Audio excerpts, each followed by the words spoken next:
అననీయ సపీరా అనే భార్యాభర్తలు ఉన్నారు. వారికి దేవుడు ఒక చక్కటి పొలాన్ని ఇచ్చినట్లుగా మనకు కనపడుతూ ఉన్నది.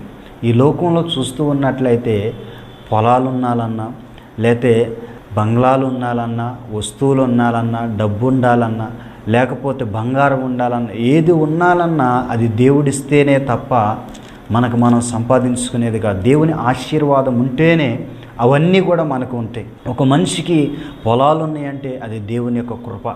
ఒక మనిషి ఉన్నతమైన స్థాయిలోకి వెళ్తూ ఉన్నాడంటే అది దేవుని యొక్క కృపా దయ కృప ఉండబట్టే వారు ఒక ఉన్నతమైన స్థాయిలో ఉంటూ ఉన్నారు.